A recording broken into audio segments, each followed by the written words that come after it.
Year 10 Indices Lesson 3 Negative Indices. So negative indices, what do they actually mean? Now you have come across these before, but we're going to recap these ideas just to make sure we can all remember them really carefully. So we're going to make sure we understand what it means if we have to work out 4 to the negative 1. What does that actually work out to be? 4 to the negative 2. What does that equal? Etc. So that's our aim, to make sure we can evaluate these indices. So I'm going to start off by setting up a calculation. I'm going to set up the calculation 4 squared divided by 4 cubed. Now, we're going to think about this calculation in several different ways. The first way we're going to think about it is the fact that there is a division. We have the same base, i.e. 4, which means we need to subtract the indices. So we're using the rule x to the power a divided by x to the power b is x to the a take away b. So this will work out to give us the answer 4 to the negative 1, because 2 take away 3 is negative 1. Now, let's focus on the question again, but looking at it from a slightly different angle. What do we know 4 squared is equal to? Well, it's equal to 16. What do we know 4 cubed is equal to? It's 4 multiplied by 4 multiplied by 4. It's 64. So the calculation we're doing is actually 16 divided by 64. Now we can cancel that fraction down and it turns into an answer of a quarter, which means that 4 to the negative 1 is equal to 1 quarter. And I'm just going to think about that result. It may be familiar to some of you from work you've done previously. Let's try another calculation. This time I'm going to work out 2 squared divided by 2 to the power 4. Same as in the first example. I'm going to start by subtracting the indices. 2 take away 4 is negative 2. So the answer is 2 to the negative 2. But what does 2 to the negative 2 actually mean? How do I find out? Well, I think about what 2 squared is. It's 4. I think about what 2 to the power 4 is. That's 2 multiplied by 2, multiplied by 2, multiplied by 2 again. It's equal to 16. So the calculation we're doing is 4 divided by 16, which simplifies down to a quarter. So 2 to the negative 2 is equal to a quarter. And we have a second result to think about. So hopefully some of this has been familiar to you and work you've done in the past. If you're working out an index that is negative, it will create a reciprocal. So we know that 4 to the negative 1 is 1 over 4. Well, that's because 4 to the power of 1 is just 4. 4 to the negative 1 produces 1 over 4 to the 1, or just 1 over 4 as it can be written. We know that 2 squared equals 4, so 2 to the negative 2 equals 1 over 2 squared, or 1 quarter.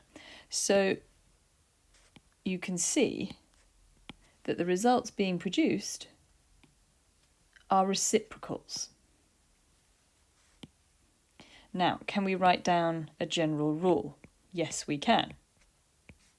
If we have x to the power of negative 1, think about what it might be equal to. Can you work it out? It's 1 over x. What if you had x to the negative 2? Could you work that out? It's 1 over x squared. Now we can generalise even further than that and say if we have x to the negative n, where n could be any number, well, this is 1 over x to the power n. There's our reciprocal result. And this is another of the laws of indices that we are currently refreshing our memory of and learning. Now, we're going to try a series of examples together, and then you're going to have a go at a few examples yourself. So, what if we had 3 to the negative 2. Could you work that out? Well, you know that 3 squared is equal to 9, so 3 to the negative 2 is the reciprocal, it's 1 over 9. What if you had x to the negative 5? Well, it's the reciprocal, it's 1 over x to the 5.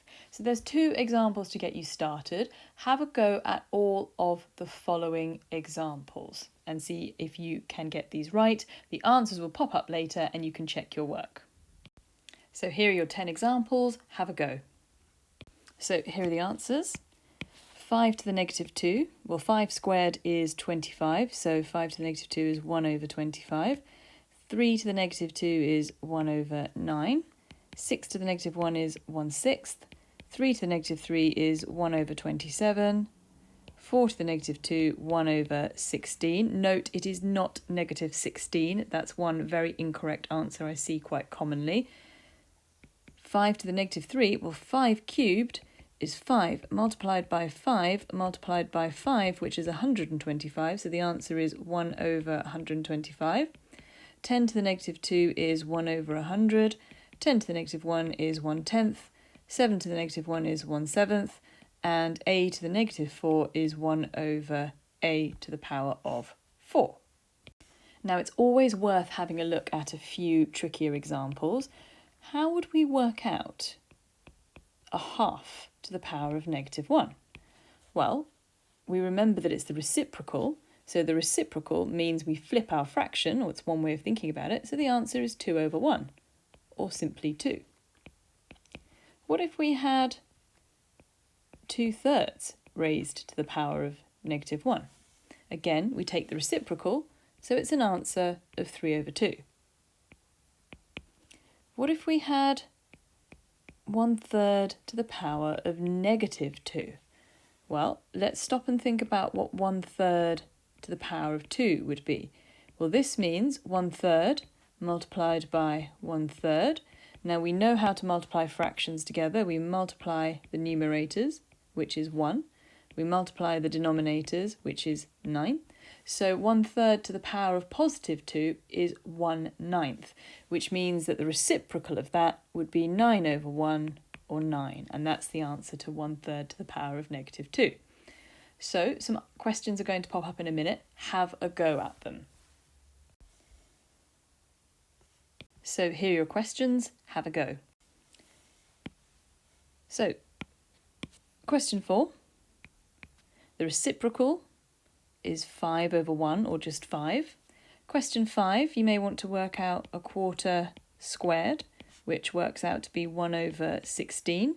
So the answer to 1/4 to the negative 2 is the reciprocal of that, which is 16.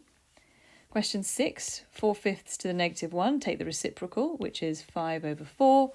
And question 7, you've got to work out 3/4 to the negative 2.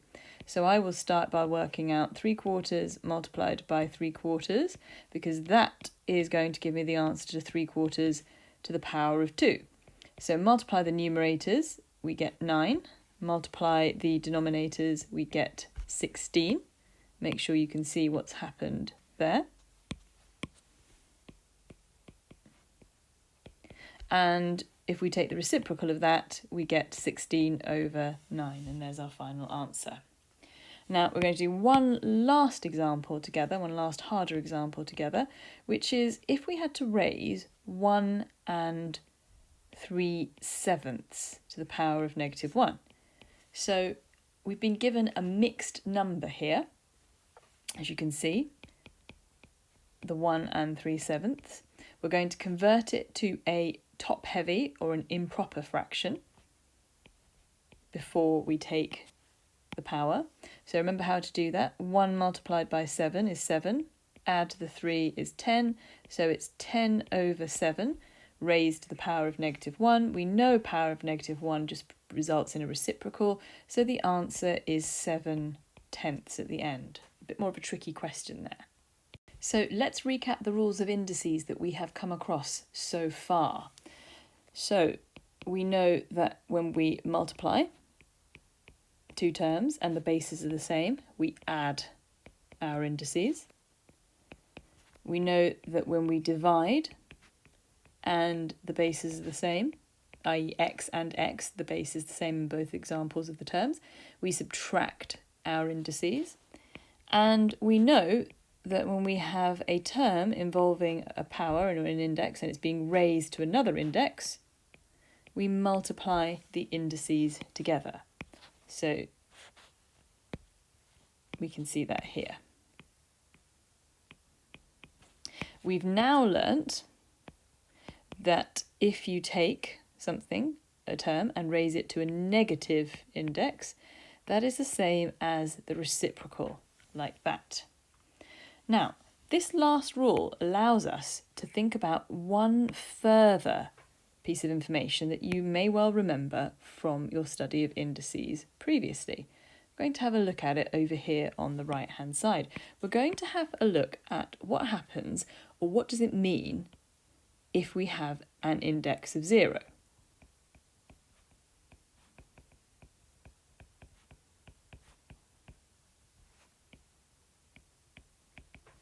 So you may well remember what it means, but let's have a look at an example.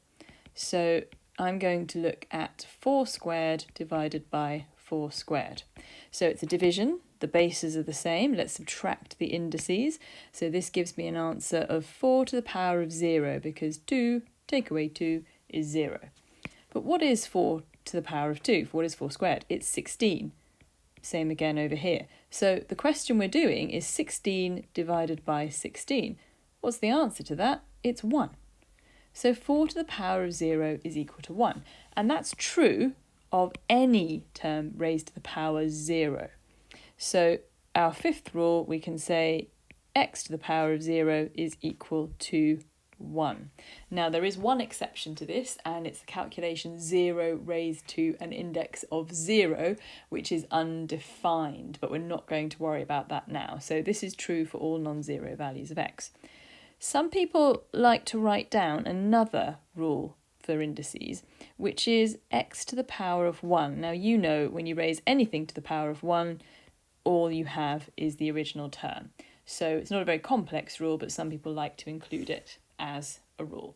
So far we have recapped 6 of the rules of indices. There is one further rule to come.